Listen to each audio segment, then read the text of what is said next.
Hello everybody and welcome back to your favourite FC24 channel on YouTube, and today finally I'm going to be showing you all the settings I use as a goalkeeper in my player career. Starting off though, I'm going to show people how to make a goalkeeper because I do still get asked this question quite a lot. So we go into player career, create new player, pick whatever you want, go through all your info, whatever you want, your build and stuff like that, go to position and literally scroll over to goalkeeper, and that is basically all you need to do. And then go through and make your pro and all that good stuff. Now I'm going to be showing you the game settings. I will go through into the goalkeeper stuff in a minute, but I use competitive and basically I don't really change much at all. I'm a bit of a default Andy, to be honest. Like, I don't really care for changing stuff, and I do just tend to get used to what I'm playing with all the default settings. See, goalkeeper save is on assisted. I didn't even know you could change this, so there you go. You can go manual.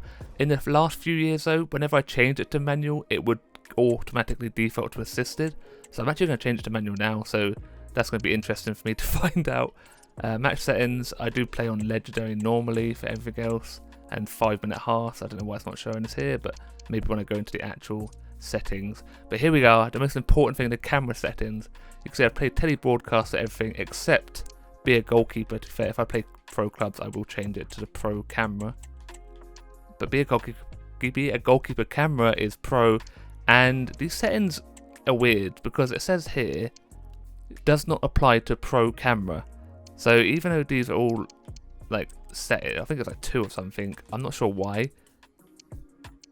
Maybe this is from my settings from last year, because a lot of settings did carry over. But you could just turn these all down if you really want to. I do tend to keep everything just normal.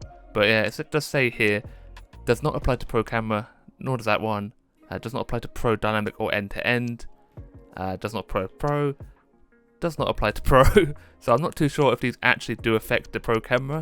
Normally I just leave it on default, and I did have it just like that for ages. So you can try it out if you want. Maybe it will affect the settings for you. I know a lot of people complain about the camera being too high up. That could just be the settings of the stadium you're playing in. I've noticed some stadiums are way higher. It's just the way the stadium's built. And sometimes in last year's game, the camera would actually glitch through the advertising and stuff, or the TV, so you actually couldn't see the pitch at all. So depending on the stadium you're playing in, could be one of your major problems. You see all this stuff as well, all just pretty much exactly the same where they left it off. I turned the score clock drop down off because normally it's in the way. I do kind of want it on, but it does kind of just get in the way, like I said. 2D radar, I might change that eventually, because sometimes it's a bit weird. Everything else is default.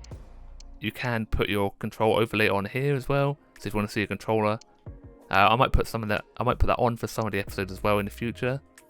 Rules, injuries, offsides on, bookings on, handball. That's another one which is weird. Sometimes I have it on for like realism. I couldn't think of the word realism, but it is pretty bad. Actually, I didn't realize. Oh, only for goalkeepers. Yeah, we'll put that on then. Maybe I will put it on default anyway. And a lot of the stuff is just sound. I have to turn the music off because it's copyright, you know, fun stuff. And basically all the same. Sliders, I don't change anything either. Just leave it on all of 50. Nothing to change there. CPU, exactly the same. All on 50.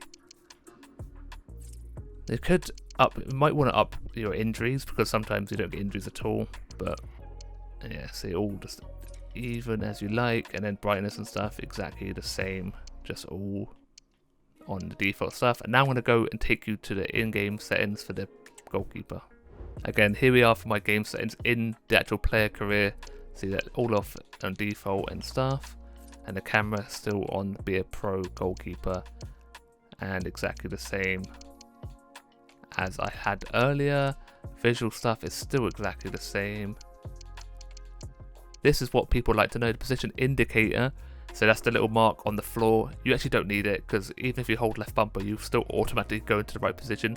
I turn it off for the sake of view and pleasure, to be honest. I don't really want to see a massive circle around my goalkeeper. And for indicator, I'm not too sure. I just have it off anyway, once again, just to make it a little bit more easy on the eyes. Again, audio is still exactly the same, and then sliders are still exactly where they were when I very first started the game. Like I said, I'm not big on changing anything, because I know if I change it, it's going to do something and I'm going to hate it and then not be able to change it back. But like I said, all just default. And basically that is it. I know it's not like a major insight because, like I said, I'm a default person. I don't really like fiddling around with stuff.